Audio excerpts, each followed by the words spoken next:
नमस्कार दोस्तों, career classes में आप लोगों का फिर से स्वागत है। जैसा कि आप लोग देख पा रहे होंगे कि हम लोग क्रैश कोर्स चला रहे हैं, जिसमें मैं इंडियन पॉलिटी आपकी ले रहा हूं और हम लोगों ने ज़्यादातर चीज़ें कॉन्स्टिट्यूशन से रिलेटेड कर ली हैं। हम लोग फंडामेंटल राइट्स चला रहे हैं और फंडामेंटल राइट्स में हम लोगों ने आर्टिकल 13 तक देख लिया है और फंडामेंटल राइट का जो बेसिक्स था वो देख लिया है। कुछ अमेंडमेंट्स देख लिए हैं, कैसे अमेंडमेंट्स होते हैं। अब आज मैं ट्राई करूंगा कि एक ही वीडियो में आपके सारे फंडामेंटल राइट्स जो आर्टिकल 35 तक जो हैं वो मैं आपको कंप्लीट करा दूं। हो सकता है कि ये वीडियो थोड़ा सा लंबा हो जाए, 1 घंटे से 1.5 घंटे का वीडियो हो जाए, लेकिन आप तसल्ली रखें क्योंकि आपको एक ही वीडियो में ये सारे के सारे फंडामेंटल राइट क्लियर हो जाएंगे। आप ये ना देखें कि किसी भी बुक में आप देखें फिर कोई भी जरूरत नहीं पड़ेगी, इसी से आपका सारा का सारा काम हो जाएगा। तो शुरू करते हैं हम लोग फंडामेंटल राइट। अब मैंने आपको लास्ट वीडियो में बताई थी कुछ कैटेगरीज, तो उसमें से पहली कैटेगरी क्या थी? पहली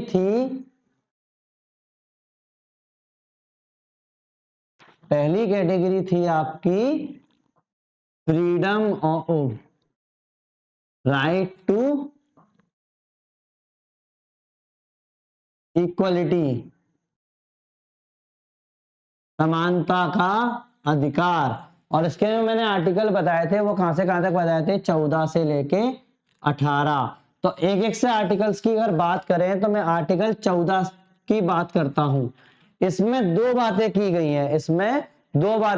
हैं, ए और बी। यहीं से आप देख लें, इसमें दो बातें की गई हैं और बहुत ज्यादा इंपॉर्टेंट कंसेप्ट है ये। अगर आपको ये कंसेप्ट समझ नहीं आते हैं, आप मुझे फिर से आप एक बार मेरे को कमेंट कर देना कि मेरे को ये समझ में नहीं आया। मैं अगली वीडियो में भी थोड़ा समझाने की कोशिश करूंगा और समझ में आते हैं तो भी आप कमेंट करके बताएं कि हमें समझ में आ गए हैं। तो सबसे पहला कंसेप्ट है right to equality before law. Right to equality before law. Right to equality before law Hindi में क्या बोलेंगे? विधि के समक्ष समता। किसके? विधि के समक्ष समता। अभी आपको समझ में आएगा, मैंने अभी लाइन लिखी है। और दूसरा जो कंसेप्ट है, दूसरा कंसेप्ट जो है, बी जो कंसेप्ट है, इसको मैं बात करूंगा, वो है equal protection of law. Equal protection of law. तो क्या आएगा? Right to equal protection of law.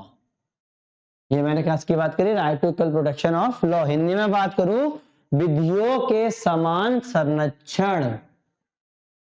विधियों के समान संरक्षण। ठीक है, ये दो अपने इसमें आते हैं आर्टिकल 14 के अंदर। अब इसमें मैं बात करूं, अगर पहली बात करूं right to equality before law की, विधि के समक्ष समता। अब आप देख पा रहे होंगे कि इसमें दो कीवर्ड्स है, बिफोर लॉ और इक्वलिटी। तो इंग्लिश में ये देख के ये ना समझे कि भैया लॉ से पहले बराबर समानता दी जाएगी, नहीं। हिंदी का देखें, विधि के समक्ष समता, मतलब लॉ के सामने, नियम के सामने, विधि के सामने सब लोग समान है।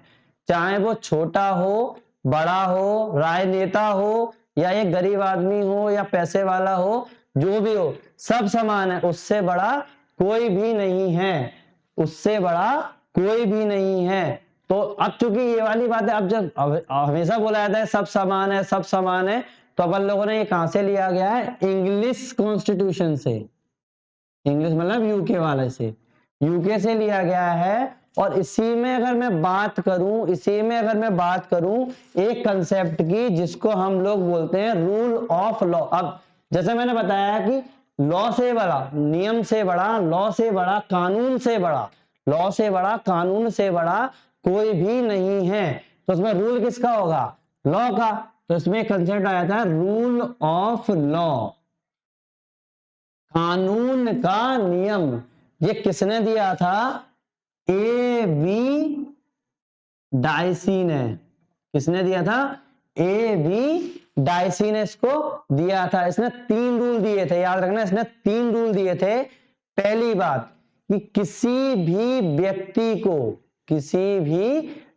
इंडिविजुअल व्यक्ति को हम लोग कानून की अवमानना के बिना, कानून की अवमानना के बिना पनिश नहीं कर सकते। मतलब अगर उसने कोई भी लॉ नहीं तोड़ा है, अगर उसने कोई भी लॉ नहीं तोड़ा है, मैं लिखूंगा नहीं, मैं आपको बोलता जा रहा हूं, समझने की कोशिश करना। एबी डायसी ने बोला था कि अगर आप कोई कानून नहीं तोड़ते तो आपको कोई भी सजा नहीं मिलेगी। याद रखना, आप कोई भी कानून नहीं तोड़ते तो आपको कोई भी सजा नहीं मिलेगी।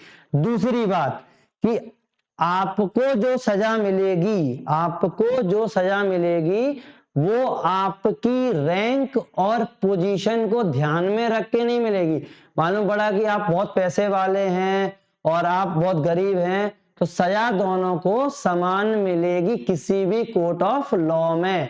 पहली बात मैंने क्या बोली थी कि किसी को भी कानून तोड़े बिना सजा नहीं मिलेगी। दूसरी बात जो उसने एबी डायसी ने जो बोली थी कि किसी भी रैंक और पोजीशन को ध्यान में रखकर सजा नहीं मिलेगी। कि आपने देखा कि बहुत बड़ा आदमी है या छोटा आदमी है, नहीं, सबको एक समान सजा मिलेगी। तीसरी अगर मैं बात करूं कि जो कॉन्स्टिट्यूशन होगा, जो कॉन्स्टिट्यूशन होगा वो सुप्रीम होगा, सुप्रीम लॉ होगा। आप कोई भी कानून बना दें और अगर आपके कॉन्स्टिट्यूशन में वो चीज लिखी गई है तो वो ही माना जाएगा। क्योंकि कई बार कुछ ऐसी स्थितियां आ जाती हैं, कुछ ऐसे बदलाव आ जाते हैं जिससे लोगों को पता होता है कि नहीं, कि ये वाली चीजें ऐसी होनी चाहिए, लेकिन उसका अपन कहां देखेंगे? कॉन्स्टिट्यूशन में देखेंगे। कॉन्स्टिट्यूशन में कहने का मतलब क्या है। अब अगर देखा जाए तो पहले कैसे होता था, रैक जो अलग अलग टाइप के होते थे, पहले क्या होती थी, king was law, king was,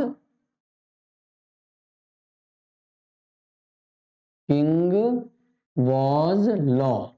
पहले के टाइम पे क्या होता था, राजा ही नियम था, जिसको अपन बोलते थे रेक्स लेक्स। क्या बोलते थे? Rex lex. याद रखना, रेक्स लेक्स ये वर्ड है इंग्लिश का। अब चाहे वो हिंदी मीडियम वाला हो चाहे इंग्लिश मीडियम वाला हो, उसको यही वर्ड देखना पड़ेगा, रेक्स लेक्स, राजा ही नियम था। लेकिन अब इसके कारण क्या हुआ, जो एबी डायसी ने जो रूल ऑफ लॉ दिया है, जो राइट टू इक्वलिटी है बिफोर लॉ, सब लोग समान होंगे, उसके कारण क्या हुआ कि लॉ ही राजा है, लॉ इज किंग। उल्टा हो गया, लेक्स रेक्स। याद रखना, रेक्स लेक्स और रेक्स। लॉ ही राजा है, कानून ही राजा है। ठीक है, तो ये चीज अपन ने छोटी सी कंसेप्ट देख लिया। अब अगर मैं बोलूं कि क्या आर्टिकल 14 अच्छा है हम जो लोगों के लिए, जो है अच्छा है कि आप लोगों ने इक्वलिटी दे दी बिफोर लॉ में, और मतलब सब लोग समान है, उसको ये नहीं देख रहे कि क्या ये गरीब है अमीर है जो भी है। तो अगर मैं बोलूं तो ये एक निगेटिव कंसेप्ट है, निगेटिव कंसेप्ट है, क्योंकि ये क्या है, एक निगेटिव कंसेप्ट है। निगेटिव मतलब नकारात्मक कंसेप्ट है। क्यों है? क्योंकि इसमें किसी को भी कोई भी प्रिविलेज नहीं दिया गया है। क्या नहीं दिया गया है? प्रिविलेज।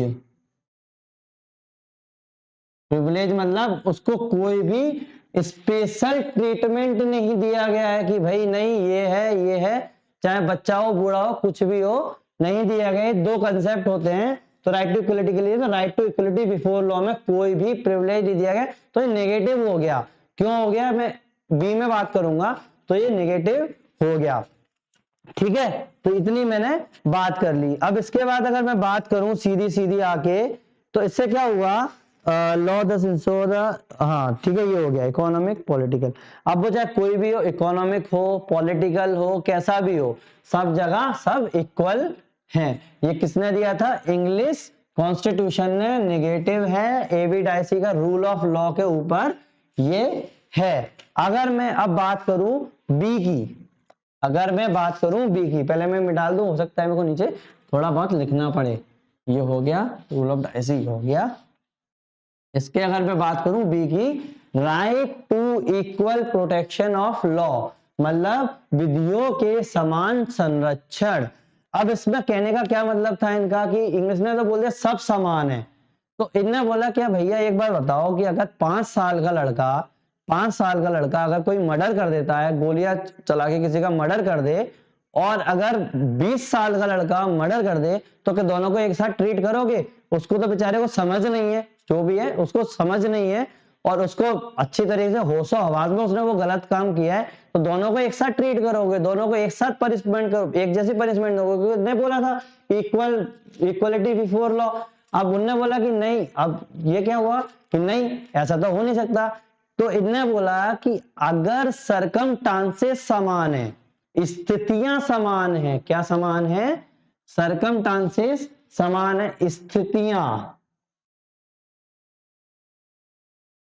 स्थितियां अगर समान हैं, स्थितियां समान हैं तो समान सजा मिलेगी, और अगर असमान है तो सजा समान नहीं मिलेगी। याद रखना, स्थिति असमान है तो मतलब like should not be treated as alike, मतलब एक इंसान को दूसरी स्थितियों के अकॉर्डिंग ट्रीट नहीं किया जा सकता। या मैं सीधी सीधी बात बोल दूं, इंग्लिश में एक वर्ड है like should not be treated as alike, and alike should not be treated as like. सीधी सीधी बात आ रही है, like should not be treated as alike, and alike should not be treated as like. तो सीधी सीधी बात यही है कि हम लोग स्थितियों को ध्यान में रखकर ये चीजें करेंगे।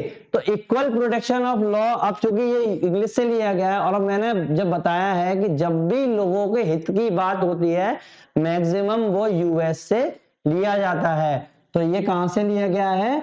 यूएस का कंसेप्ट है equal protection of law, equal protection of law, विधियों के समान संरक्षण, ये कहां का है? यूएस का कंसेप्ट है। तो मतलब सरकमस्टांसेस जो होंगे वो इक्वल होंगे तभी इक्वल सजा मिलेगी, याद रखना, तभी इक्वल सजा मिलेगी। तो ये अपनी बात हो गई ये वाली। अब चूंकि ये नेगेटिव था तो ये क्या हो गया? पॉजिटिव हो गया। कि अब मान लो छोटा सा बच्चा है, उसने कोई क्राइम किया है, मैं बात नहीं कर रहा कि केवल छोटा सा बच्चा है, मतलब अगर सरकमस्टांसेस इक्वल हुए, किसी मान लो आपने किसी की हत्या कर दी, किसी की हत्या कर दी, अब चाहे वो आपको मारना चाह रहा है, चाहे वो आपको मारना चाह रहा है, और आपने सेल्फ डिफेंस में किसी की हत्या कर दी, तो इसके अकॉर्डिंग क्या होगा कि नहीं, आपने तो हत्या की है, आपको कोई भी अलग ट्रीटमेंट नहीं मिलेगा, और आपको सीधी की सीधी फांसी, जो भी है, जो भी सजा है वो इक्वल मिलेगी। किससे? जो एक सीरियल किलर है, जिसने 10 भी मर्डर किए हैं तो उसको भी वही सजा मिलेगी। लेकिन इन्होंने बोला नहीं, सरकमस्टांसेस भी सेम होने चाहिए, कि मालूम पड़ा किसी ने एक हत्या कर दी, वो भी सेल्फ डिफेंस में, तो हो सकता है कि उसको थोड़ी बहुत सजा में रियायत मिल जाए। तो इस टाइप की ये बातें की गई हैं। तो ये वाली चीज अपनी हो गई आर्टिकल 14 के अंदर। अगर मैं बात करूं, अब जो आर्टिकल 14 में आप समझ गए होंगे कि right to equality before law और right to equal protection of law, तो सब लोगों को समानता का अधिकार होगा। ये हो गया आर्टिकल 14। अब मैं 15 पे आता हूं। तो दोस्तों जैसे मैं आर्टिकल 14 की बात कर रहा था, तो उसमें मैंने आपको बता दिया था कि equal protection of law and equality before law के बारे में बता दिया था। अब मैंने बताया कि सब लोगों को ट्रीट एक जैसा किया जाएगा, तो उसमें कुछ एक्सेप्शन भी थे। अब आप लोग जैसे बताएंगे कि भैया कुछ एक्सेप्शन भी तो होने चाहिए उसमें, कि कहीं ना कहीं हो सकता है किसी को भी इक्वल, हमेशा इक्वल ट्रीट नहीं किया जाए। अब जैसे मैंने बताया था कि एक सरकमस्टांस अलग होगा, अब हर कोई इक्वल, जैसे हमने बताया कि हमारे इंडिया में हर कोई इक्वल है, तो उसमें कुछ एक्सेप्शन दिए गए हैं। फॉर एग्जांपल एक एक्सेप्शन है प्रेसिडेंट,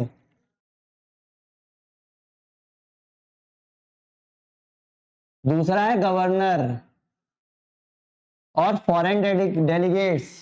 फॉरेन डेलीगेट्स मतलब बाहर के राजदूत,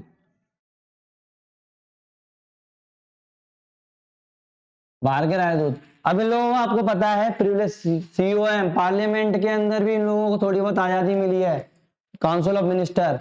तो ये लोग क्या है, अब जैसे प्रेसिडेंट है, अब जैसे आप लोगों को जब मैं प्रेसिडेंट पढ़ाऊंगा तो उसमें बताऊंगा कि उसकी एक अच्छी पावर है कि अगर कोई भी प्रेसिडेंट अपने प्रेसिडेंट पद पर रहता है तो उसे सजा नहीं मिलती। ऐसे ही गवर्नर के केस में होता है। और अगर फॉरेन डेलीगेट्स आए हैं उनको भी हम लोग सजा नहीं दे सकते, तो उनको स्पेशल ट्रीटमेंट दिया गया है। तो ये वाली चीज अपन लोगों ने कर ली, जो हो गया अपना आर्टिकल 14। ऐसे ही मैं अगर आर्टिकल 15 की बात करूं, आर्टिकल 15 की बात करूं, तो उसमें हम लोगों ने क्या बोला है कि डिस्क्रिमिनेशन जो होगा, प्रोहिबिशन ऑफ डिस्क्रिमिनेशन होगा। डिस्क्रिमिनेशन मतलब दूसरों को अलग तरीके से ट्रीट नहीं किया जाएगा। प्रोहिबिशन ऑफ डिस्क्रिमिनेशन, और वर्ड पे ध्यान रखना, डिस्क्रिमिनेशन वर्ड पे ध्यान रखना, जो मैं भी बोलने वाला हूं, जो मैं आपको खुद उस पर ध्यान आकर्षित कराऊंगा। On the ground of, on the ground of, देखिए, रिलीजियन, धर्म, race, religion, race, caste, sex, caste, sex and place of birth, place of birth, place of birth. ये आर्टिकल 15 में बात की गई है कि किसी भी इंसान को डिस्क्रिमिनेट नहीं किया जाएगा, मतलब उससे अलग तरीके से बिहेव नहीं किया जाएगा अगर वो किसी भी धर्म का हो, चाहे वो हिंदू हो, मुस्लिम हो, कुछ भी हो, या किसी भी जाति का हो, या किसी भी सेक्स का हो, मेल, फीमेल, और अब तो अदर भी हैं, तो उनको भी रिस्पेक्ट मिलनी चाहिए, बिल्कुल सही बात है। तो वो भी है। प्लेस ऑफ बर्थ, वो कहीं भी पैदा हुआ हो, या फिर किसी भी रेस का हो, आर्यन, अपने द्रविडियन, अब जैसे अमेरिका में चलता है काला गोरा, तो किसी भी रेस का हो। Religion, race, caste, sex, place of birth, इनमें से किसी का भी इसका डिस्क्रिमिनेशन नहीं किया जाएगा किसी भी चीज में। अब डिस्क्रिमिनेशन का मेरा कहने का मतलब है कि आर्टिकल 15 को दो पार्ट में डिवाइड किया है। आर्टिकल 15 को दो पार्ट डिवाइड किया है। कौन कौन डिस्क्रिमिनेशन करते थे? एक तो स्टेट और एक इंडिविजुअल। और स्टेट की डेफिनेशन वही रहेगी जो मैंने आर्टिकल 13 में बताई थी। तो स्टेट क्या है? स्टेट का कहने का मतलब है कि अगर कोई भी इंसान, वो चाहे किसी भी रिलीजन का हो, रेस का हो, कास्ट का हो, सेक्स का हो, प्लेस ऑफ बर्थ कोई भी हो, तो उसको किसी भी पब्लिक ऑर्गेनाइजेशन या पब्लिक प्लेस पर जाने से कोई नहीं रोक सकता, चाहे वो गवर्नमेंट की कोई भी हो, जैसे ट्रेन है, मेट्रो है, कहीं भी है, कोई नहीं रोक सकता। होटल्स है, किसी भी पब्लिक प्लेस में जाने से कोई नहीं रोक सकता। ये स्टेट के लिए था। इंडिविजुअल वाली बात आ गई। अब जैसे विलेजेस में देखते हो कि कुएं से पानी नहीं भरने दे रहे हैं, या फिर किसी के यहाँ बैठने नहीं दे रहे हैं, तो इंडिविजुअल भी उसको डिस्क्रिमिनेट नहीं कर सकता। किस बेस पे? इन बेस पे। जाति, धर्म, प्रथा ये सब खत्म। इस चीज की वजह से ये खत्म। वो कुछ भी काम कर सकता है, कहीं का भी उसको एक्सेस मिल जाता है, कहीं भी जाने का। वो चाहे तो बाहर भी जा सकता है, मतलब एक स्टेट से दूसरे स्टेट में भी जा सकता है। ये अपन बाद में बात करेंगे। ये हो गया अपना आर्टिकल 15। किस पे प्रोहिबिशन? किस पे?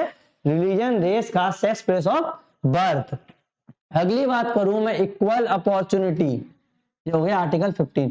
अब आर्टिकल 15 में मैं एक बात और कर देता हूं। आर्टिकल 15 में एक बात और कर देता हूं कि पढ़ने से रिलेटेड क्या है ना, अभी EWS आ गया है, इकोनॉमिकली वीकर सेक्शन। अभी नई चीज आई है, इसीलिए मैं इसका यहीं पे बात करने वाला हूं। आर्टिकल 15 में, आर्टिकल 15 में इन लोगों ने 10% रिजर्वेशन जोड़ दिया है। और किसमें? एजुकेशन इंस्टीट्यूशन में। एजुकेशन मतलब पढ़ाने वाली जगह पे, एजुकेशनल इंस्टीट्यूशंस में। ठीक है, तो EWS 10% कोटा जोड़ दिया है। ऐसे आपको पता है कि ओबीसी का रिजर्वेशन जो है वो 27% है, अगर मैं क्रिमिनल लेयर को हटा दूं तो। आर्टिकल 15 में ही बात कर रहा हूं साथ में।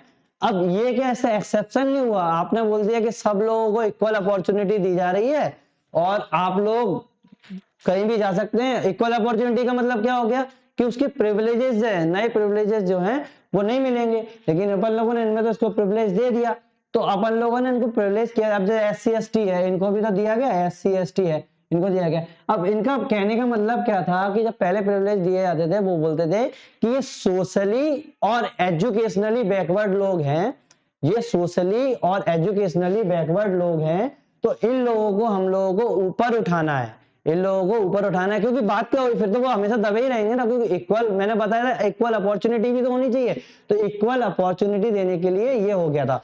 तो पहले क्या था, जब ईडब्ल्यूएस नहीं आया था तो इन लोगों को रिजर्वेशन मिला हुआ था, इन लोगों को रिजर्वेशन मिला हुआ था, तो किस किस बेस पे, सोशल और एजुकेशनल बेस पे अपन लोगों ने रिजर्वेशन दे दिया था, सोशल और एजुकेशनल। अब ईडब्ल्यूएस में क्या हो गया कि जनरल कैटेगरीज में बोलने लगे कि भाई हम भी तो अब चूंकि जनरल में आ रहे हैं जो भी है, लेकिन हमारे पास पैसा नहीं है, हम इसके कारण पिछड़ते जा रहे हैं, तो उन लोगों ने क्या कर दिया, एक इकोनॉमिकल भी देने चालू कर दिया। तो ये एजुकेशनल इंस्टीट्यूशन में है। तो अब अगर ईडब्ल्यूएस की मैं बात करूं तो ईडब्ल्यूएस जब लेके आए थे तो हमें फंडामेंटल राइट में भी कुछ चेंजेस करने पड़े थे और सिक्स्थ पार्ट जोड़ना पड़ा था। कौन सा पार्ट, सिक्स्थ पार्ट, 15 6। अब मैं बोल रहा था ना मैं अंदर तक नहीं जाऊंगा, तो इसी चक्कर में मैं अंदर तक नहीं जा रहा, क्योंकि इसके अंदर भी काफी है और आप लोगों के सिलेबस के अकॉर्डिंग इतना पढ़ना जरूरी नहीं है। तो सिक्स पार्ट में इसको जोड़ दिया गया था, ये 15 की बात हो गई। तो ईडब्ल्यूएस जब लेके आया गया था तो फंडामेंटल राइट में आर्टिकल 15 और आर्टिकल 16 दोनों में चेंजेस किए गए थे। अब मैं 16 पे आता हूं, 16 क्या था।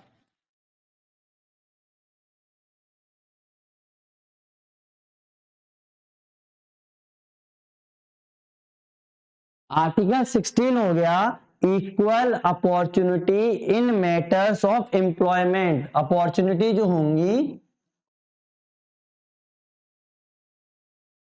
जो होंगी वो इक्वल होंगी किसमें, अपने एम्प्लॉयमेंट में। ये आर्टिकल 16 बोलता है कि सब लोगों को इक्वल अपॉर्चुनिटी दी जाएगी, उनमें भी डिस्क्रिमिनेशन नहीं किया जाएगा। जैसे मैंने पहले बताया था, religion, race, sex, caste, place of birth, इनके ऊपर ओनली लिखा है इसमें, और दूसरी चीजों पे कर सकते हैं। अब मालूम पड़ा उन्होंने बोल दिया कि भाई तू तो 10th, जो मतलब जो भी है कि तू तो 10th पास है और मैं 12th पास हूँ, उन्होंने बोला नहीं डिस्क्रिमिनेशन तो होगा नहीं, तो अलग उसके अलग ग्राउंड्स अलग है, लेकिन केवल इनके बेस पे इन पे डिस्क्रिमिनेशन नहीं किया जाएगा। एजुकेशन के बेस पे कर सकते हैं, ऑब्वियस सी बात है। तो ये वाली चीजें चल रही थी। तो equal opportunity in employment, in employment दिया जाएगा। अब 16 में जैसे मैंने बात कर दी ईडब्ल्यूएस में, अब कुछ कुछ जगह पे लोगों ने क्या किया, फिर अब उन्होंने बोला कि सब लोगों को एम्प्लॉयमेंट का बराबर बराबर चांस मिलेंगे, तो उन्होंने क्या किया कि नहीं, अब कुछ तो एक्सेप्शनल आ गए, वही एक्सेप्शंस आ गए कि ओबीसी को इन लोगों ने रिजर्वेशन दे दिया, एससी एसटी को रिजर्वेशन दे दिया, विमेन्स को रिजर्वेशन दे दिया, ट्रांसजेंडर को रिजर्वेशन दे दिया, माइनॉरिटीज को रिजर्वेशन दे दिया, और एक लेटेस्ट अब जो ईडब्ल्यूएस है उसको भी रिजर्वेशन मिल गया है। क्यों मिला, क्योंकि उन्होंने देखा था कि जब जब जॉब अपॉर्चुनिटीज आ रही थी तो उन लोगों में रिप्रेजेंटेटिव्स नहीं मिल पा रहे थे। इन जो छोटे जो बैकवर्ड जो क्लासेस थी, जो सोशल, और मैं जिसकी बात कर रहा था इकोनॉमिकल की, तो इसमें जो था एजुकेशनल की बात जो मैं कर रहा था, तो उसमें इन लोगों को मैच नहीं कर पा रहे थे, इसलिए उन लोगों ने इसमें रिजर्वेशन दे दिया। तो आर्टिकल 16 इसमें भी अलग एक पार्ट जोड़ दिया गया। ठीक है, ये वाली चीज हो गई। ये कितने हो गए, आर्टिकल 16। ये सब क्या चल रहा है, इक्वलिटी की बात चल रही है। मैं आप लोगों को इक्वलिटी भी बताता जा रहा हूं कि किस किस चीज में इक्वलिटी मिल रही है। 14 में तो केवल ये डिफाइन किया गया है कि इक्वलिटी बिफोर लॉ और इक्वल प्रोटेक्शन ऑफ लॉ क्या होता है, लेकिन अब जो आर्टिकल्स आए हैं उसमें ये बताते जा रहे हैं कि किस किस चीज में आपको इक्वलिटी मिल रही है। जैसे आर्टिकल 15 में आपको मिल रही थी डिस्क्रिमिनेशन के अगेंस्ट, दूसरी इसमें मिल रही है अपॉर्चुनिटी मिलेगी आपको इक्वल। ठीक है, अब 17 की अगर मैं बात करूं, 17 की अगर मैं बात करूं तो जो अनटचेबिलिटी जो होगी, अनटचेबिलिटी जो होगी, प्रोहिबिशन होगा प्रैक्टिस में। एक बार बताओ, 17 है अनटचेबिलिटी मतलब छुआछूत। अगर आपको किसी को इक्वलिटी देनी ही है, इक्वलिटी देनी ही है, मोस्ट इंपोर्टेंट है, याद रखना, बहुत ज्यादा पूछ लिया जाता है। आर्टिकल 17 राइट अगेंस्ट अनटचेबिलिटी, सीधी सीधी बात मैं बोल दूं, या फिर मैं बोल दूं प्रोहिबिशन ऑफ अनटचेबिलिटी।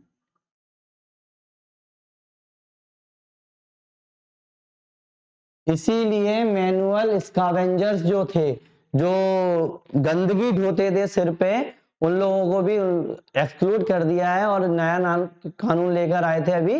तो इसी चक्कर में था अनटचेबिलिटी। अब कोई भी किसी की छुआछूत की चीजें नहीं रहने वाली है। तो अनटचेबिलिटी की किसकी बात की? प्रोविजन ऑफ अनटचेबिलिटी प्रैक्टिस, मतलब जो भी किसी को अलग दृष्टि से देखेगा, हिंदी में बोलूं कि अलग दृष्टि, घृणा की दृष्टि से देखेगा, तो वो फंडामेंटल राइट है कि वो बंदा सुप्रीम कोर्ट जा सकता है। तो प्लीज किसी को भी हर्ट ना करें कि भाई तू अनटचेबल है या फिर जो भी है, तो ठीक है जो भी है।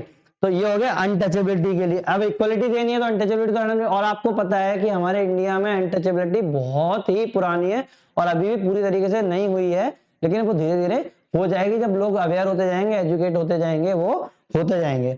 अगर मैं बात करूं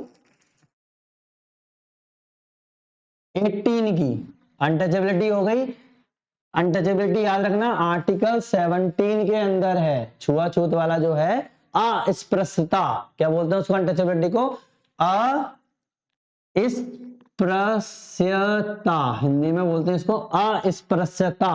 अस्पृश्यता का जो अपना आर्टिकल है वो किसके अंदर है? आर्टिकल 17 के अंदर है। उसको प्रोहिबिट किया है, उसको बढ़ावा नहीं दिया है, उसको और हटाने की कोशिश की गई है।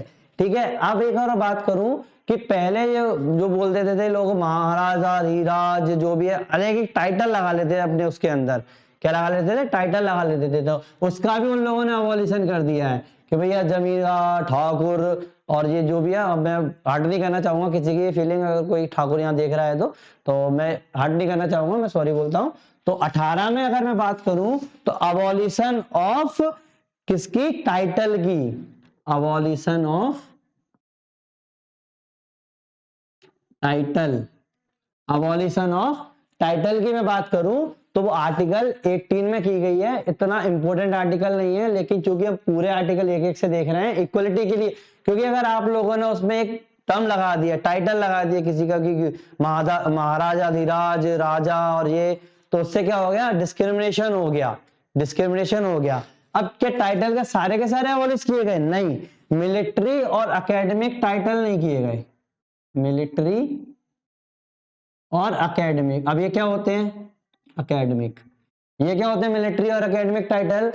मिलिट्री में जैसे मेजर है ना, तो ये वाले टाइटल अपन ले सकते हो। और एकेडमिक डॉक्टर, इंजीनियर, वैसे तो इंजीनियर लोग लिखना कम पसंद करते हैं, लेकिन डॉक्टर इंजीनियर जो भी है, पीएचडी वगैरह के बाद डॉक्टर बन जाते हैं जो भी है, तो आप वो टाइटल लगा सकते हैं। साथ में कुछ इसमें अबॉलिशन में आप टाइटल कौन कौन से नहीं ले सकते कि आप लोग जो है फॉरेन से जो टाइटल मिले हैं, फॉरेन से जो टाइटल मिले हैं आप उसको एक्सेप्ट नहीं कर सकते। और अगर आपको एक्सेप्ट करना है तो आपको प्रेसिडेंट की परमिशन लेनी पड़ेगी। ये तो इस टाइप की चीजें थी। अब मैं आता हूं सीधा अगले वाले कैटेगरी पे। अभी अपन लोगों ने 18 कर लिए हैं, इसके बाद मैं आता हूं अगली कैटेगरी पे।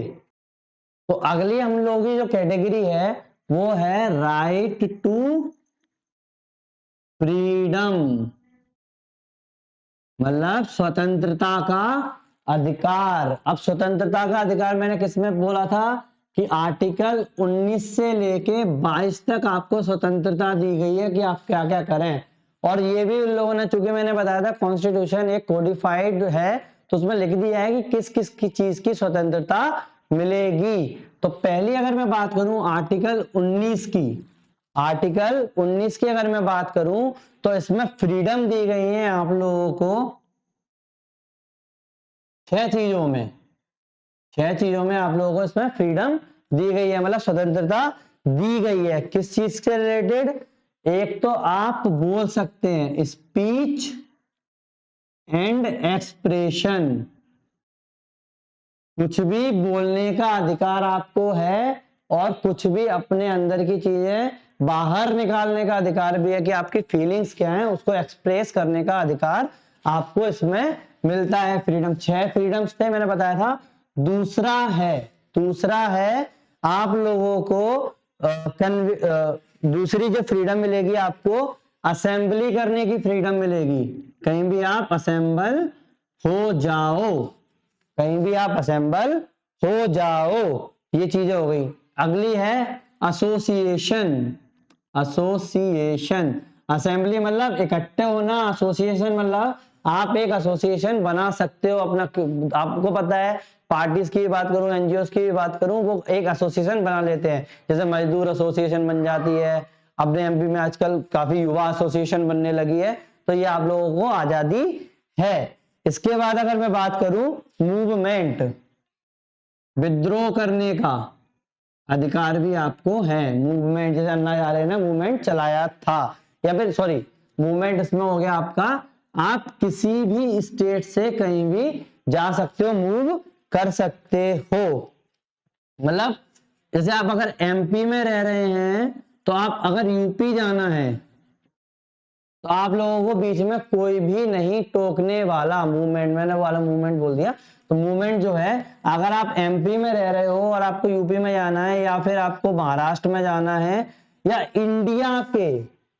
इंडिया के किसी भी स्टेट में जाना है।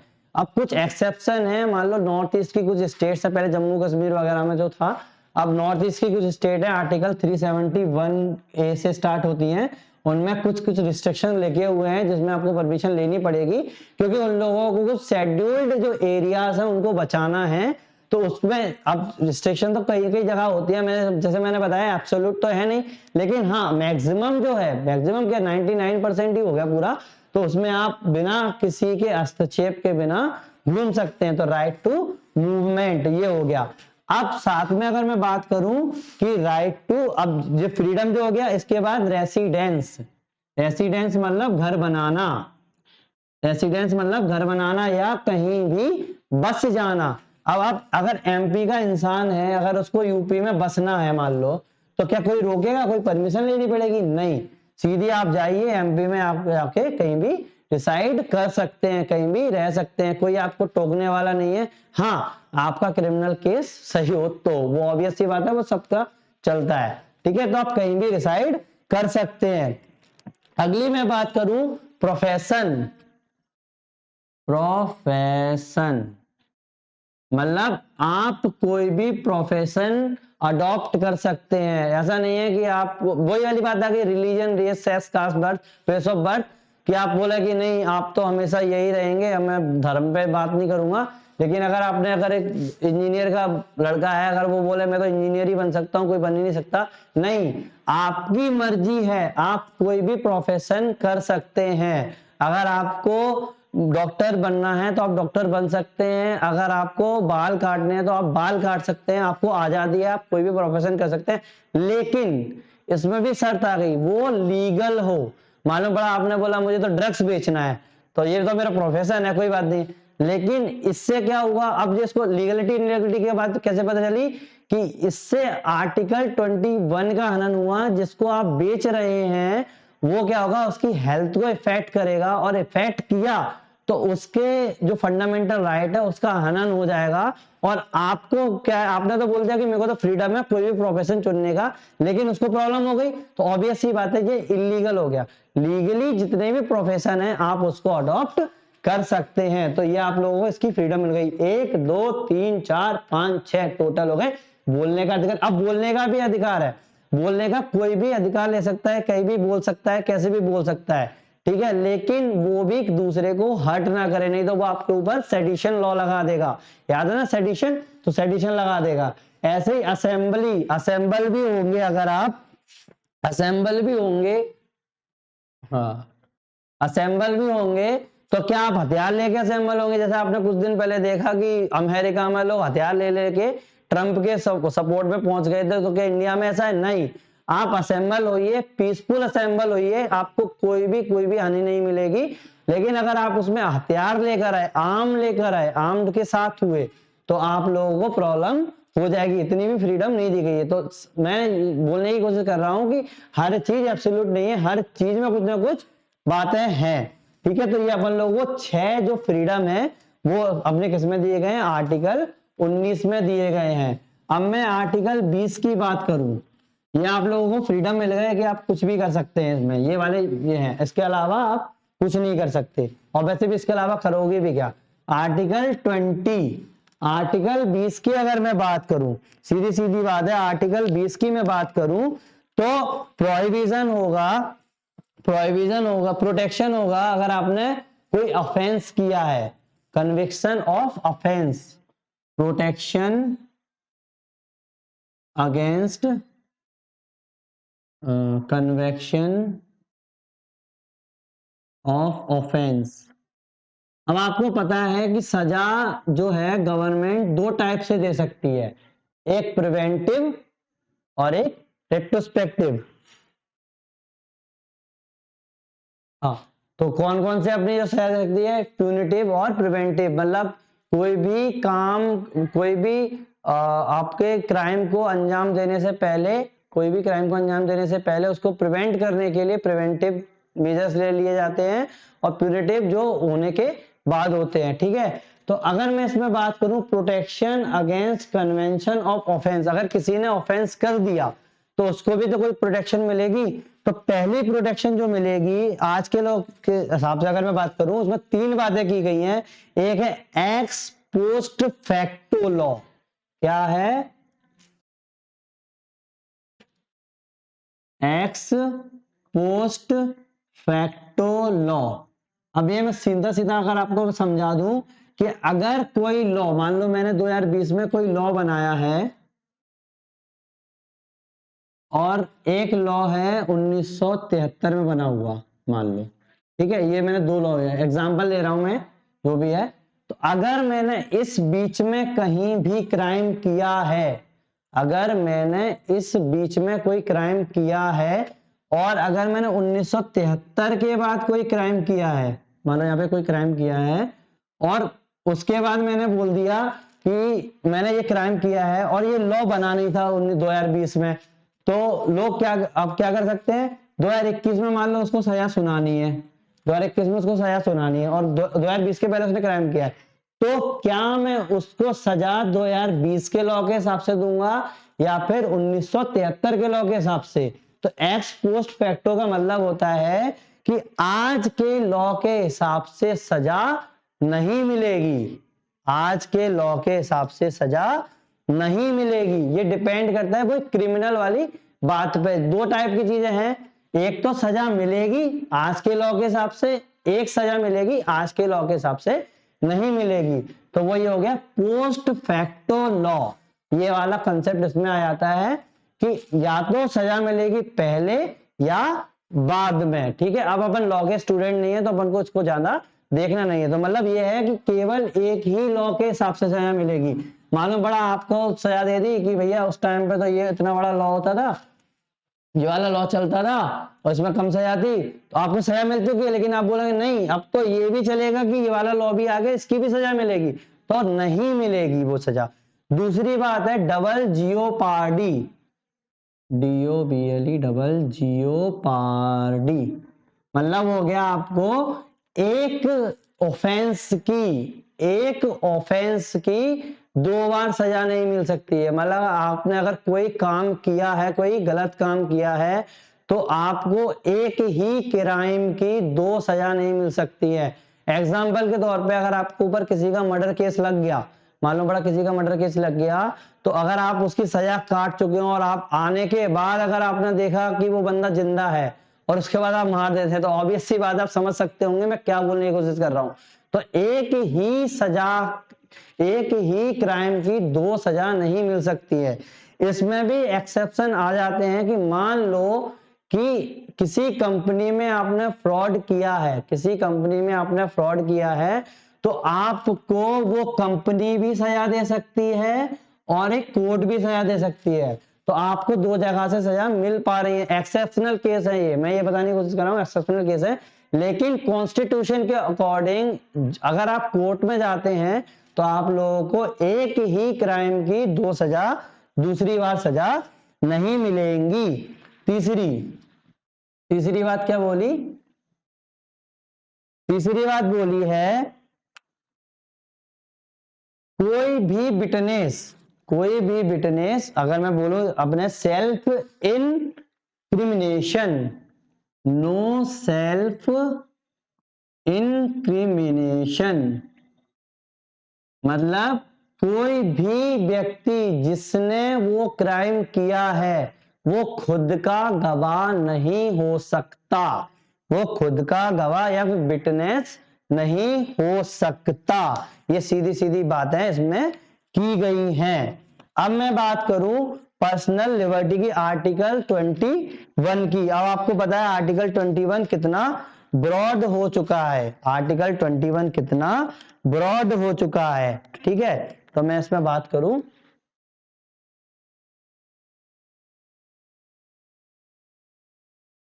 वैसे बहुत ब्रॉड है लेकिन सीधी सीधी बात है, अगर मैं आपको मोटा मोटा भी बता दूंगा तो भी आप समझ जाएंगे। आर्टिकल 21 जो बहुत ज्यादा इंपॉर्टेंट आर्टिकल है, मैक्सिमम क्वेश्चन पूछे जा रहे हैं और जितना भी इफेक्ट पड़ रहा है कॉन्स्टिट्यूशन के ऊपर और आपके ऊपर वो आर्टिकल 21 की मदद से ही पड़ता है। Protection of life of personal liberty, protection of life and personal liberty, article 21 मतलब आपकी जान की रक्षा और आपकी आजादी दोनों की प्रोटेक्शन कौन कर रहा है, आर्टिकल 21 कर रहा है। और ये सबको ही मिलते हैं। अब मैं जब लास्ट में पूरे खत्म हो जाएंगे उस टाइम पे बता दूंगा। अब जैसे मैंने बताया था कि ये सारे फंडामेंटल राइट ओनली सिटीजन्स के लिए नहीं, मतलब सारे सिटीजन्स के लिए तो होते हैं लेकिन सारे लोगों के लिए नहीं होते, चाहे वो फॉरेनर हो, एनिमी कंट्रीज हो, इन लोगों के लिए मैं अलग अलग बता दूंगा। ये वाली चीजें नहीं है, तो मैं भी बात करता हूँ ये अपने लिए है। तो प्रोटेक्शन ऑफ लाइफ मतलब जीने का अधिकार भी दे रहे हैं और लिबर्टी के साथ भी दे रहे हैं।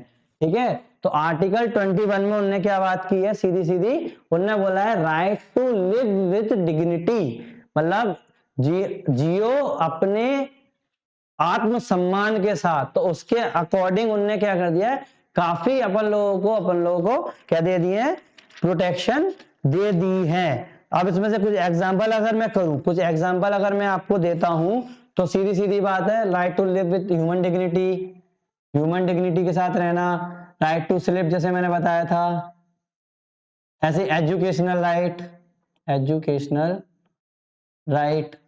अब एजुकेशनल राइट्स की अगर बात उखड़ी गई है तो article 21 A, article 21 A, article 21 A वो क्या हो गया है, right to education, right to education पढ़ने का अधिकार, शिक्षा प्राप्ति का अधिकार, आर्टिकल 21 ए इसके अंदर आ गया है। अब धीरे धीरे ये इवॉल्व हो के राइट टू एजुकेशन आया था 2009 में, इसको जोड़ दिया गया था।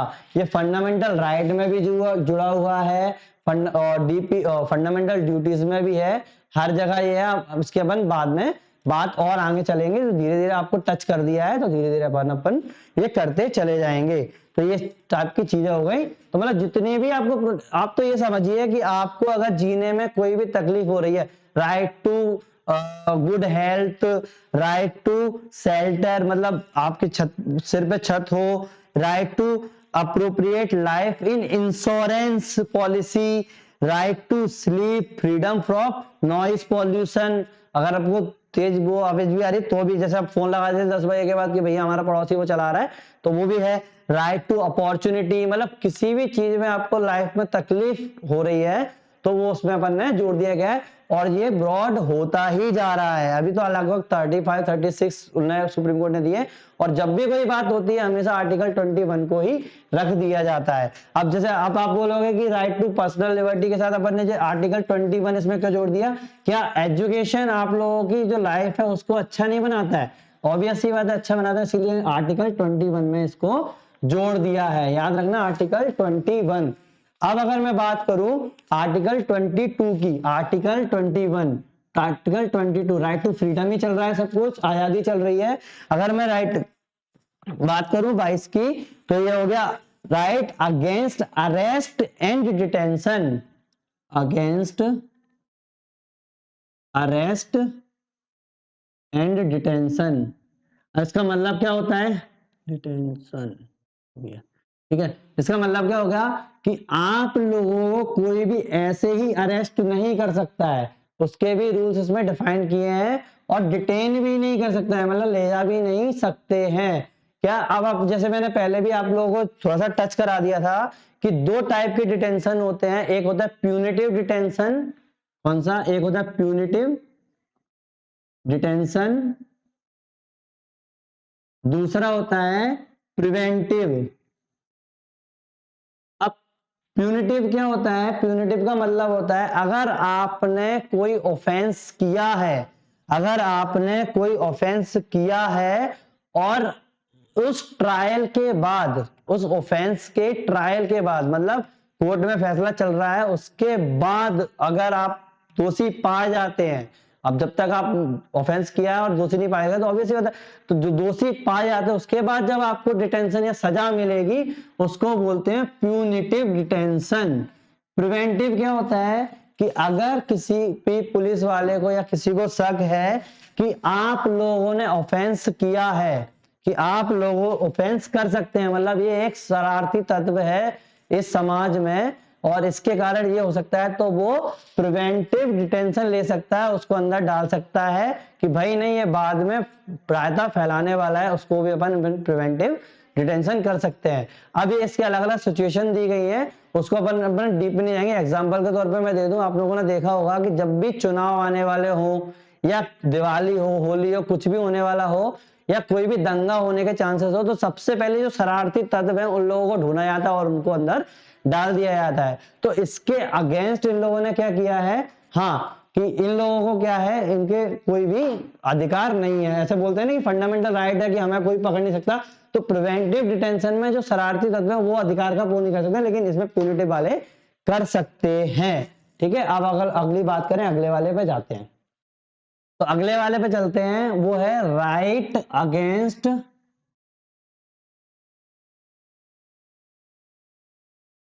एक्सप्लॉइटेशन। अब एक्सप्लॉइटेशन का मतलब होता है शोषण, शोषण, तो शोषण के विरुद्ध अधिकार। अब ये मैंने क्या बात की थी, अभी तक अपने कितने हो गए थे, 19 से 22। अब ये जो है दो टाइप, दो दी गई हैं उसमें ओनली 23 और 24, 23 और 24 शोषण के विरुद्ध। अब शोषण हो रहा है, शोषण कैसे होगा, तो पहली बात मैं अगर करूं 23 में किसकी बात की है, 23 में किसकी बात की है, 23 में बात की है traffic in human being and force labour. मैं बताता हूं कैसे, prohibition against, prohibition against traffic of human being and forced labour. अब मैं इसकी बात करूं तो ट्रैफिक का मतलब वो नहीं है कि जाम लग गया और ये हो गया, ट्रैफिक का मतलब हो गया अपना, ट्रैफिक का मतलब हो गया उनकी क्या करना, बिचौली वगैरह करना, जैसे लोगों को बेच दिया जाता था, पहले क्या था, बंधुआ मजदूरी वगैरह होती थी ना, उनको बेच दिया जाता था, फोर्स लेबर जो हो गया, किसी को अगर ऐसा किसी को बेचना है, जैसे अफ्रीकन वाला याद होगा आप लोगों का, जब आपने अमेरिकन रिवॉल्यूशन वगैरह पढ़ा होगा, जो काले और गोरों का जो हो रहा है, जो ब्रिटेन वाले जो लेके जाते थे बेचने चले जाते थे, तो इसमें अपन लोगों ने इसका प्रोहिबिशन किया है, शोषण को खत्म कर रहे हैं ना, क्योंकि अगर आप किसी को बेच दोगे तो वो क्या होगा, गुलामी आ जाएगी उसमें, और गुलामी आ गई तो उसका शोषण तो होना ही होना है। तो राइट अगेंस्ट एक्सप्लॉयटेशन अगर 23 में बात करूं तो गुलामी को खत्म करने के लिए traffic of human being, traffic of human being का प्रोहिबिशन किया गया है, साथ में फोर्स लेबर का भी वो किया गया है, मतलब बंधुआ मजदूरी। पहले वही वाली बात होती थी, जमींदार लेते थे और सीधा सीधा कर्जा दिया, ब्याज बढ़ाया और फिर बोलने लगते थे कि नहीं भाई तुम हमारे यहाँ काम करो और पटाओ जितना भी है, तो इसका भी प्रोहिबिशन है, याद रखना, फोर्स लेबर और ट्रैफिक ऑफ ह्यूमन बीइंग 23 में इसकी बात की गई है। अब शोषण और कैसे हो सकता है, एक तो शोषण जो हो गया कि आपने बेच दिया और फोर्स लेबर लगा दी, एक बात हो गई फैक्ट्रीज में चिल्ड्रन की पोजीशन, बच्चों की position, employment, prohibition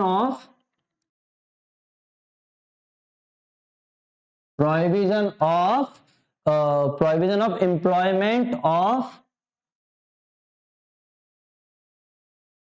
children in factories, याद रखना फैक्ट्रीज,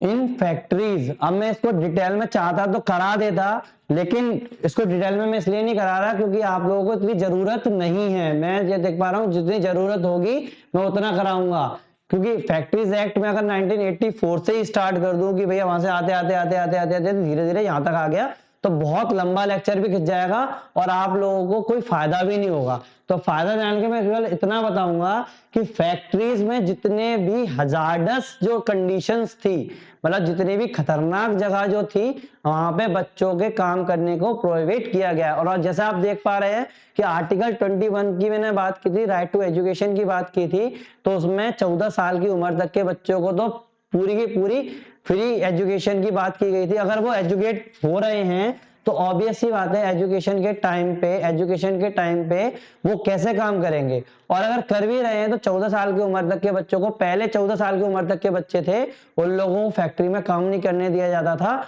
और अब तो बढ़ के 18 भी हो गई है। तो ऐसे अपन लोगों ने इसको एक्सप्लॉयटेशन को खत्म किया, अपनी हो गई 24 बात। अगली मैं बात करूं, अपन लोगों ने फ्रीडम हो गई थी, किसकी एक्सप्लॉयटेशन हो गई थी। अब मैंने बात की थी कि फ्रीडम हम लोगों ने किसकी दी है, रिलीजन की दी है, रिलीजन धर्म की दी है। अब वो कैसे होती है मैं आपको बताता हूं, ठीक है। तो इसमें अगर मैं बात करूं right to freedom of religion 25 से 28 तक, right to freedom of religion, क्योंकि अब इतना डिटेल में बताने की जरूरत नहीं है, इसी से आपको आइडिया होता चला जाएगा। 25 से 28 बस ये आर्टिकल जरूर दिमाग में रखें, क्योंकि कहीं भी अगर बात आती है रिलीजन से रिलेटेड तो कहाँ आएगी, 25 से 28 के बीच में, ठीक है।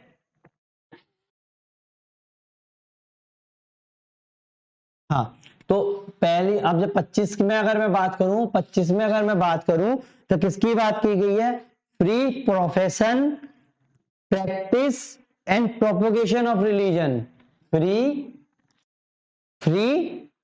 profession,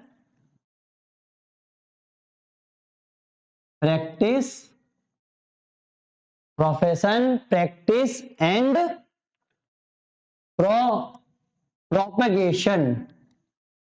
propagation। अब इसका क्या मतलब हुआ कि आप कोई भी रिलीजन को प्रैक्टिस कर सकते हैं, एनफोर्स नहीं, आपकी मर्जी है, कोई भी आप रिलीजन चला सकते हैं, आपकी मर्जी है। आपको कोई नहीं रोकेगा कि आप हिंदू हैं, मुस्लिम हैं, सिख हैं, ईसाई हैं, आपको जो भी करना है प्रैक्टिस कर सकते हैं। अब जैसे आपने देखा होगा कि माता बैठती है, गणेश जी बैठते हैं और अपने ताजिया भी बैठते हैं, तो कोई भी आपको दखल अंदाज नहीं करता और सबको सपोर्ट मिलता है।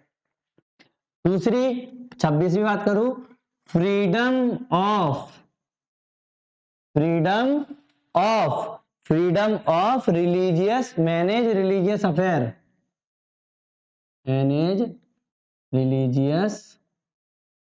अफेयर। अब इसका मतलब क्या हुआ, freedom of manage religious affair, मतलब रिलीजन से रिलेटेड, धर्म से रिलेटेड जितनी भी मैनेज आपको करने हैं, मतलब आप उसको आप बढ़ा भी सकते हो, कोई बात नहीं है। अगर आप किसी को बोल रहे हो, हमारी तारीफ भी कर रहे हो उस रिलीजन की, तो बस हाँ, बस उस बंदे की मर्जी हो तो आप उसको कर सकते हैं, मैनेज कर सकते हैं कोई भी जो रिलीजियस अफेयर है। एग्जाम्पल के तौर पर जैसे मैंने बताया कि अगर गणेश जी बैठ रहे हैं, अब जैसे तिलक ने किया था, गणेश जी बैठ रहे हैं तो उसमें आप अपनी तारीफ कर सकते हैं, रिलीजियस अफेयर्स बिठा सकते हैं, कोई भी काम कर सकते हैं। अब जो बहुत इंपॉर्टेंट जो आर्टिकल है मैं उसकी बात करूं तो freedom of payment of tax, freedom of payment of tax, याद रखना, freedom of payment of tax of promotion of any religion, of promotion of any religion हो गया।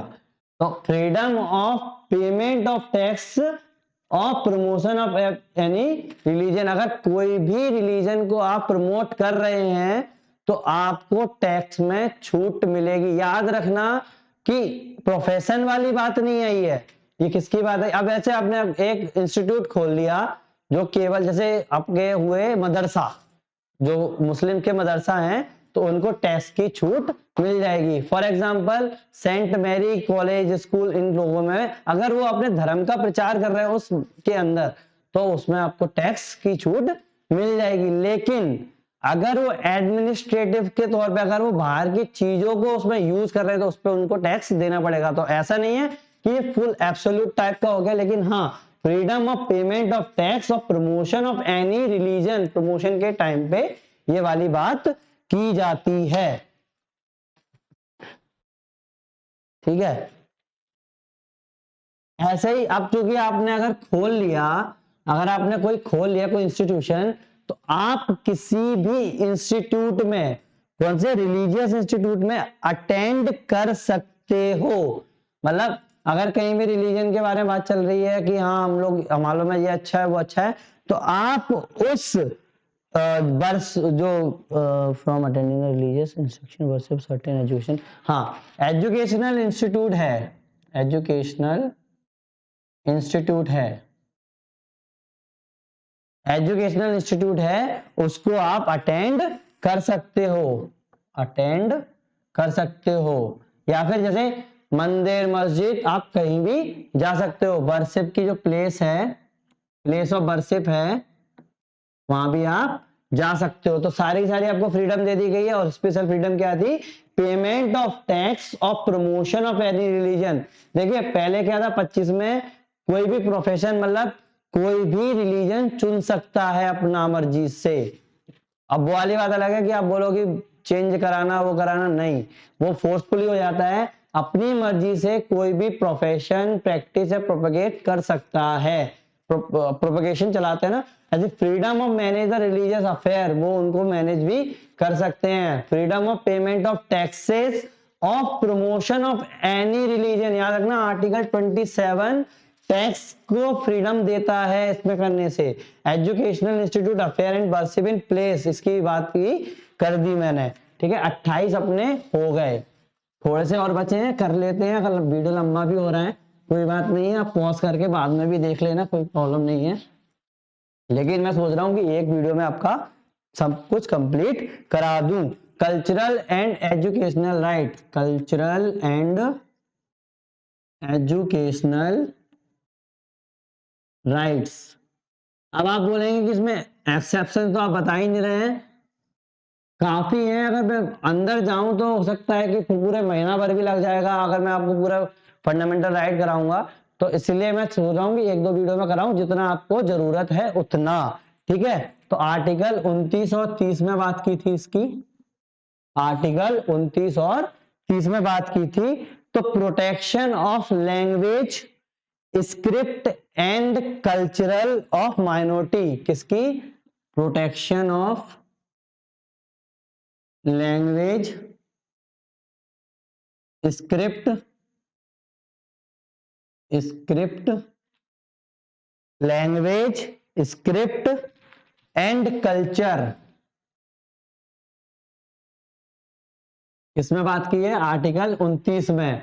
आप किसी भी भाषा या उसकी स्क्रिप्ट मतलब जिसमें वो लिखी गई है और कल्चर, उसको संजो के रखने का अधिकार भी आपको फंडामेंटल राइट में आर्टिकल 29 में दिया गया है। तो आप याद रखना, देखना आप देखते चल रहे हो कि कितने सारे आर्टिकल्स अपने दिए हुए हैं कि आप लोग हर चीज में अपना देख सकते हो। माइनॉरिटीज की बात जो चल रही है, माइनॉरिटीज की बात, क्योंकि जो मेजोरिटी में होते हैं उनकी तो चलती है, माइनॉरिटीज की बात जो चल रही है, माइनॉरिटीज तो मेजोरिटीज में होता है उनका चलता है सब कुछ, लेकिन माइनॉरिटीज को भी प्रोटेक्ट करने का अधिकार है।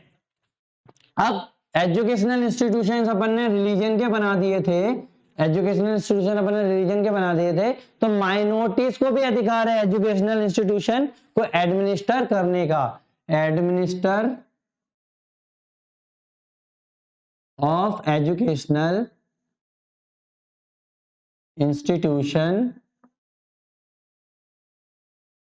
Administer educational institution by minority के द्वारा एजुकेशनल इंस्टीट्यूट कोई भी खोल सकता है, ऐसा नहीं है कि नहीं है भैया। अब माइनॉरिटीज का कहने का मतलब ये है कि अगर जो चीज विलुप्ति पर जा रही है, कोई उनको सांस्कृतिक चीज सिखानी है अपनी, जैसे एग्जांपल के तौर पे अगर जैसे क्लासिकल म्यूजिक की बात कर लें, वो घटता जा रहा है, अगर वो सिखाना चाहते हैं तो ऑब्वियस सी बात है वो करा देंगे।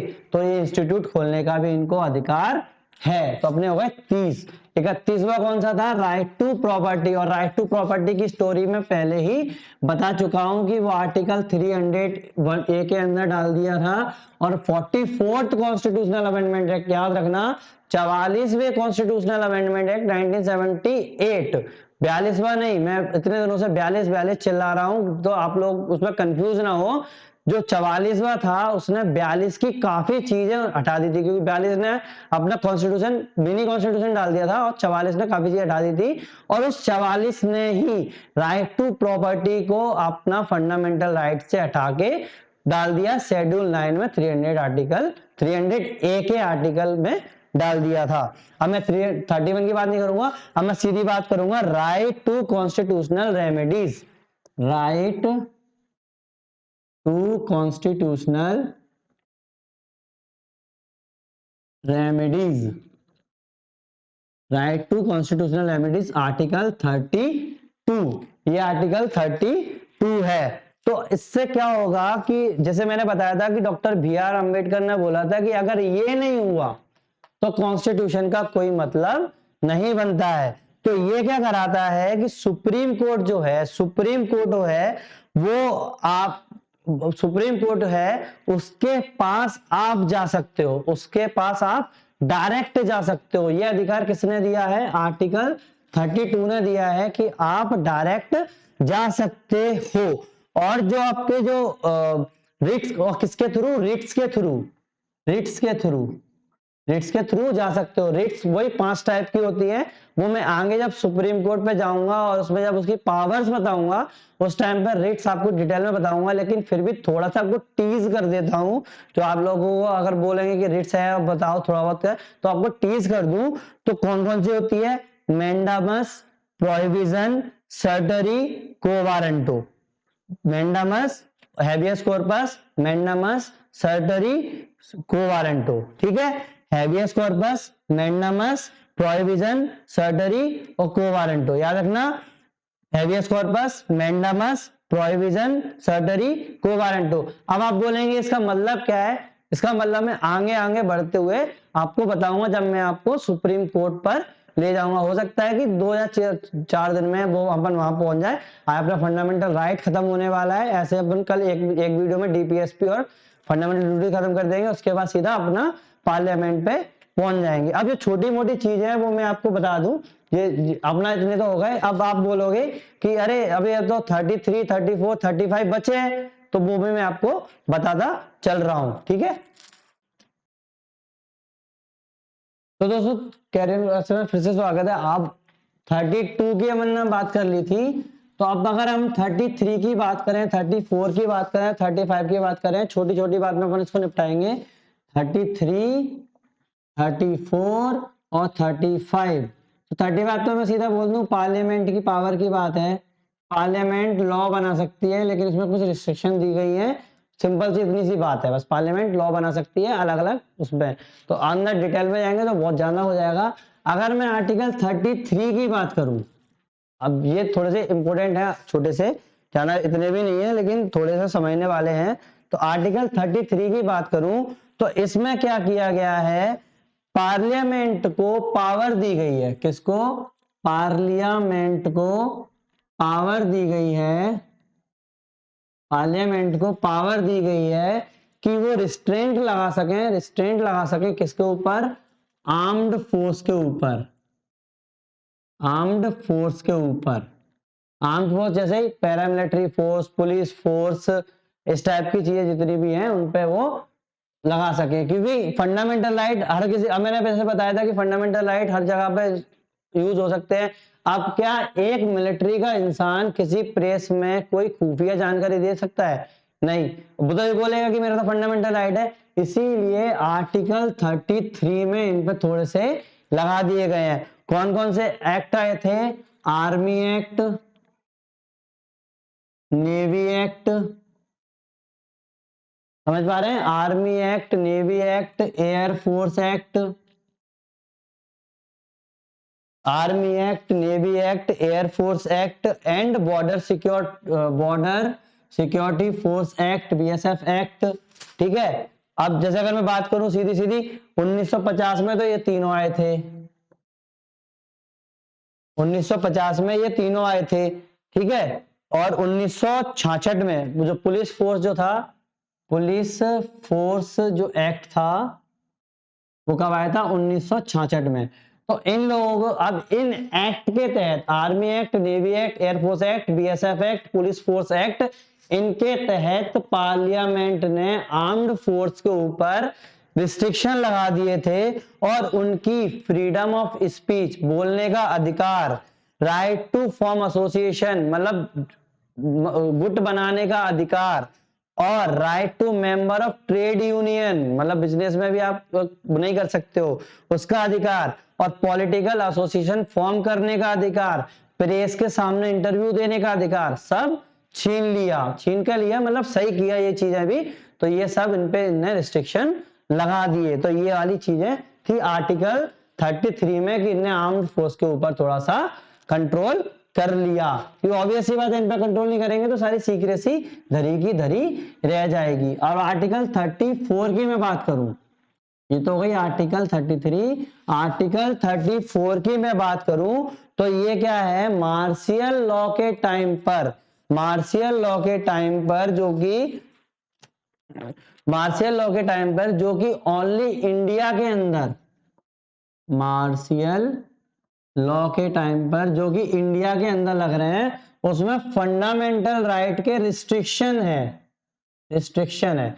अब आप देख पा रहे होंगे कि 33, 34 और 35 में वही में इन तीनों में क्या है, अपनी पार्लियामेंट को थोड़ा सा ऊंचा कर दिया है और रिस्ट्रिक्शन लगा दिए हैं। तो मार्शियल लॉ, अब मार्शियल लॉ के अंदर जो फंडामेंटल राइट में जो रिस्ट्रिक्शन लग रहे हैं वो नहीं है जो इमरजेंसी में लगते हैं। इमरजेंसी में भी फंडामेंटल राइट कुछ चले जाते हैं, वो मैं जब आपको इमरजेंसी कराऊंगा उस टाइम में बताऊंगा। जैसे 20 और 21 अपने आप चला जाता है, और 19 जो है एक कंडीशन में जाता है, वो कौन सी कंडीशन में जाता है वो मैं आपको बाद में बताऊंगा। तो अगर मैं सिंपल सी बात करूं, मार्शियल लॉ और नेशनल इमरजेंसी में अंतर क्या है, तो मार्शियल लॉ, पहली बात तो मैं अब लिखूंगा नहीं, मैं वैसे ही आपको बता देता हूं। मार्शियल लॉ फंडामेंटल राइट को अफेक्ट करता है, मार्शियल लॉ फंडामेंटल राइट को अफेक्ट करता है, केवल फंडामेंटल राइट को।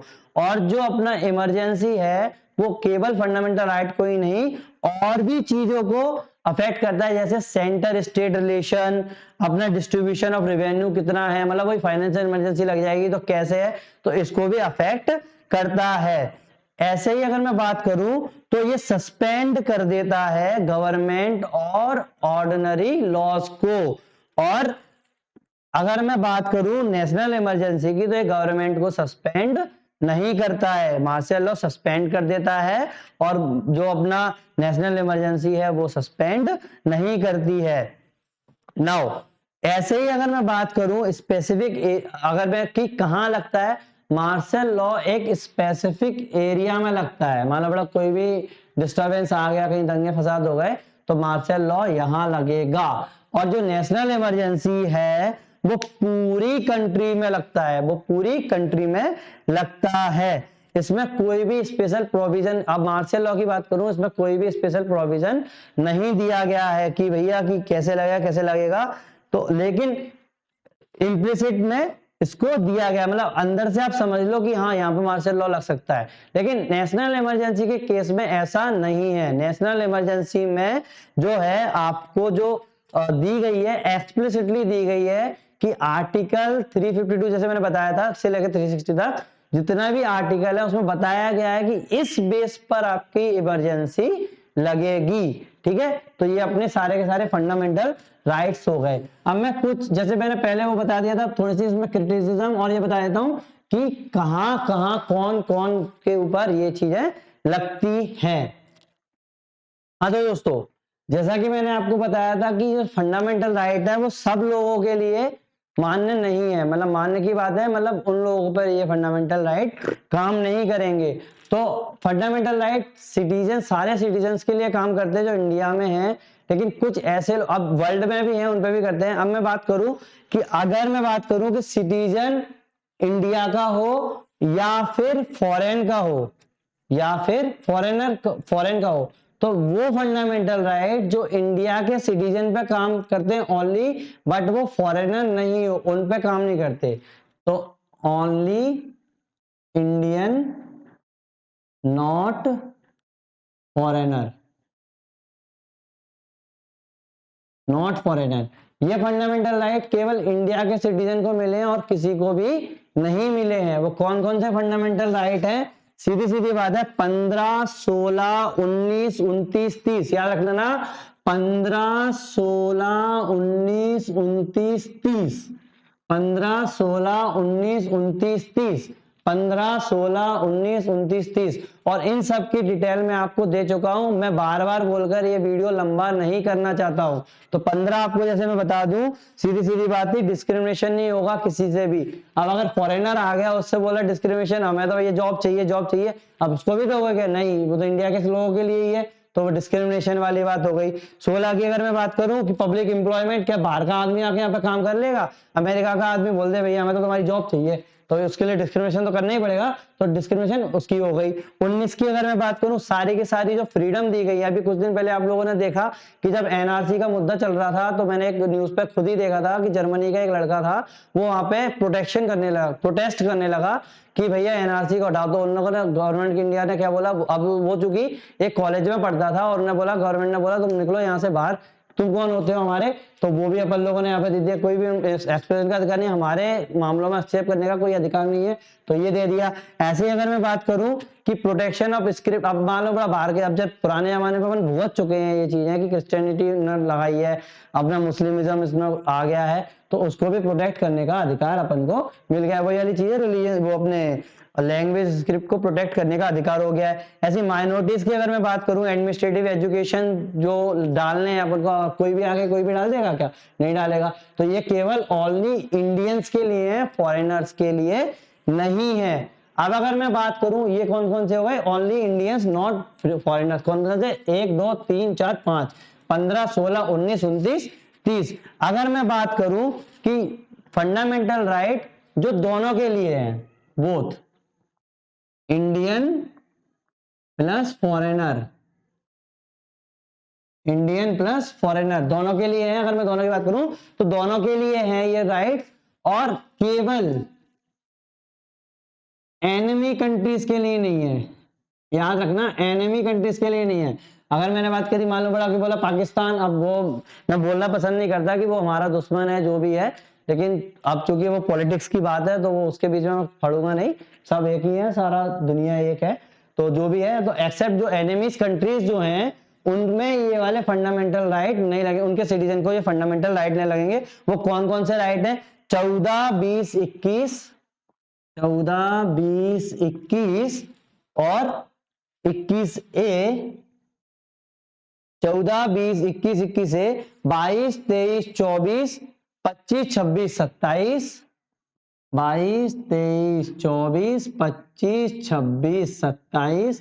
आप देख पा रहे होंगे कि एक पूरा का पूरा उसमें आ गया, और 28 और 28 दिख रहा है आपको? सीधी सीधी बात है, दिख रहा है। ये कौन कौन से हो गए? 14 था, पर मैंने बताया था कि 14 कौन सा? इक्वलिटी वाला है, तो इक्वलिटी मिलेगी सबको। 15 में नहीं था, इक्वलिटी मिलेगी, कोई भी नहीं, equal protection law, equality before law वाली बात आ गई, मिलेगी, लेकिन एनिमी को नहीं मिलेगी। मालूम पड़ा वो आया और ये हम तो इक्वल है, इक्वल है, नहीं, ये नहीं मिलेगी। साथ में अगर मैं बात करूं, अगर कोई protection of convection of offence है, जैसे मैंने बात की थी कि किसी को भी डबल सजा नहीं मिलेगी, या ये नहीं मिलेगा, या फिर उनको हैंडकफिंग वगैरह में कोई होगी, तो वो भी इनको प्रोटेक्शन नहीं मिलेगी, किनको? एनिमीज को, लेकिन फॉरेनर को मिल जाएगी अगर एनिमी कंट्रीज के होंगी। अब टेररिस्ट है, उसको क्या पकड़ोगी? भाई नहीं, हमारा पहले साबित करो कि हम टेररिस्ट है, उसके बाद नहीं उठा के ले जाओ एनिमी कंट्रीज के लोगों को। अब 21 की अगर मैं बात करूँ, right to live with dignity वाली बात कर दी, भैया मेरे को तो पर्दे का अधिकार। अब पाकिस्तान का कोई यहाँ पे आया, मेरे को तो पढ़ना आया, मालूम पड़ा, हमें क्या पता उसका क्या है, मतलब ये वाली गलत बात नहीं है, लेकिन शक होता है तो इसलिए उन लोगों को, बन लोगों ने इतने अधिकार नहीं दिए हैं। ऐसे अगर मैं 22 की बात करूं, 22 का मैंने क्या बताया था कि किसी भी इंसान को डिटेंशन के अगेंस्ट उसको ले लेंगे, डिटेंशन नहीं हो सकता, वही प्रिवेंटिव और प्यूनिटिव वाली बात आ गई। ये भी अपनी एनिमी कंट्रीज के लिए नहीं है, लेकिन फॉरेनर के लिए भी है। अब ये अपनी क्या थी, फ्रीडम्स थे, अब एक्सप्लॉइटेशन की बात आ गई। अब वो बोलेंगे मेरा तो एक्सप्लॉइटेशन हो रहा है, एक्सप्लॉइटेशन हो रहा है, तो भैया एक्सप्लॉइटेशन भी हम करेंगे तुम्हारा, लो आओ तुम्हारा हमारे यहाँ पर एनिमी कंट्रीज के लिए, लेकिन हाँ फॉरेनर भी है, उनका भी एक्सप्लॉइटेशन नहीं होगा, फॉरेनर का भी एक्सप्लॉइटेशन नहीं होगा, ये सब कॉमन है। इसके बाद आई फ्रीडम ऑफ रिलीजन, रिलीजन की भी फ्रीडम दी जा रही है, ठीक है। फ्रीडम ऑफ रिलीजन कहां तक थी, 28 तक थी, तो पूरी के पूरे फ्रीडम ऑफ रिलीजन है। अब बाहर का इंसान है कि भैया मैं तो क्रिश्चियन हूँ, क्रिश्चियनिटी के कारण मैं क्रिसमस बनाना चाहता हूँ और मैं यहाँ रह रहा हूँ, ऑब्वियस सी बात है यहाँ रह रहा हूँ, कुछ दिन के लिए आया, तो क्या उसको बनाने नहीं दिया जाएगा? हाँ बनाने दिया जाएगा, प्रमोशन भी करने दिया जाएगा, अपनी जो अंदर की जो अभिव्यक्ति है उसको भी कर सकता है, एक जगह पे बैठ के वो अपना भाषण भी दे सकता है कि हाँ हम लोगों ने क्रिश्चियनिटी में इतना है वो, लेकिन हाँ फोर्सफुल नहीं।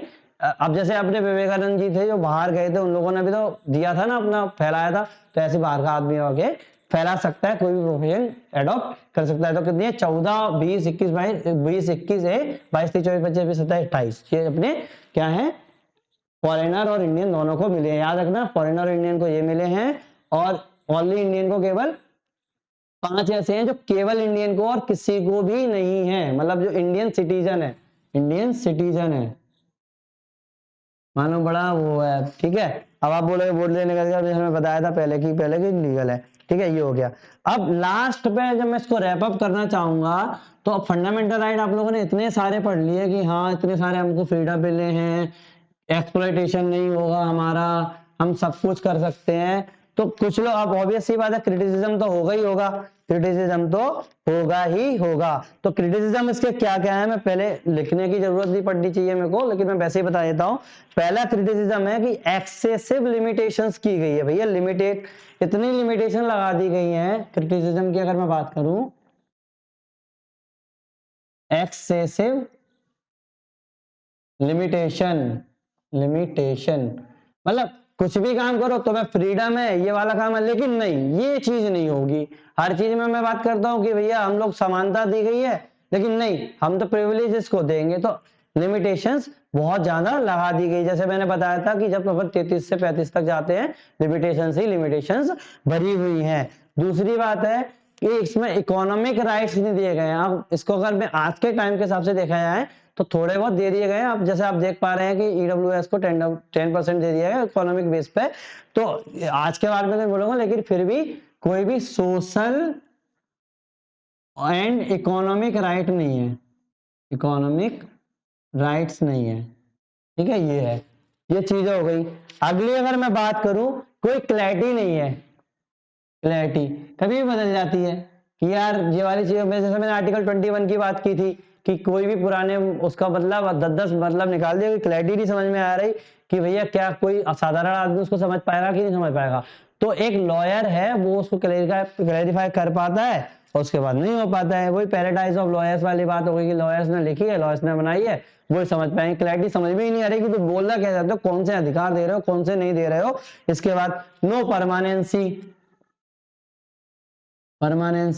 परमानेंट भी नहीं है, इमरजेंसी आती है, आप 20-21 को हटा देते हो, 19 भी किसी कंडीशन में हट जाती है, कोई परमानेंसी नहीं, कभी भी हटा दो कभी भी डाल दो। वैसे बोलते हो कि फंडामेंटल राइट है, कभी नहीं जाएगा कभी नहीं जाएगा, तो वो हट ही रही है ना, परमानेंट तो है ही नहीं है, कहीं ना कहीं कुछ ना कुछ जब भी जरूरत पड़ी है बोला इनके हटा दो। अब फॉर एग्जाम्पल सबसे अच्छी बात है राइट टू प्रॉपर्टी हटा दी गई थी, ऑब्वियसली तो 44 से उसमें तो हटा ही दिया गया ना, तो ये परमानेंट तो है ही नहीं है इसमें। ऐसे ही वही जो सस्पेंशन ड्यूरिंग इमरजेंसी भी हो जाती है, वही वाली बात जैसे मैंने कर दी, इमरजेंसी के टाइम पे सस्पेंड भी हो जाती है। अगली बात करूं कि बहुत ज्यादा एक्सपेंसिव है रेमेडी, अगर जैसे मालूम पड़ा आपका अगर फंडामेंटल राइट का हनन हो रहा है, मैंने आपको बोला था कि आप सुप्रीम कोर्ट में डायरेक्ट जा सकते हैं, आप जा सकते हैं, तो आपको मेहनत कितनी करनी पड़ रही है, सुप्रीम कोर्ट में जाइए, तारीख लगवाइए, रिट पिटिशन डालिए, फिर वो देखेंगे, फिर वो और देखेंगे, तो ये एक्सपेंसिव बहुत है रेमेडीज, एक्सपेंसिव। पैसे वाली बात, अगर मैं अकेले पैसे वाली बात भी नहीं कर रहा हूं, लेकिन एक्सपेंसिव बहुत केसेस में ये है। प्रिवेंटिव डिटेंशन की बात करें, प्रिवेंटिव डिटेंशन की बात मैं करूं, प्रिवेंटिव डिटेंशन की मैं बात करूं, जैसे मैंने बताया था कि आर्टिकल 22 में प्रिवेंटिव डिटेंशन की बात की गई है। किसी को भी किया जाता था उस टाइम पे, उसको फंडामेंटल राइट तो लगता ही नहीं है, प्रिवेंटिव डिटेंशन में फंडामेंटल राइट तो लगता ही नहीं है, तो ऑब्वियस सी बात है प्रिवेंटिव डिटेंशन के कारण इसलिए क्या हो गया, कमजोर हो गया। एक बात और सबसे बड़ी, कंसिस्टेंट फिलॉसफी ही नहीं है, कंसिस्टेंट फिलॉसफी ही नहीं है। समझ में ही नहीं आ रहा कि तुम लोगों की फिलॉसफी क्या है, तुम बोलना क्या चाहते हो, समझ में नहीं आ रहा कि तुम बोलना क्या चाहते हो।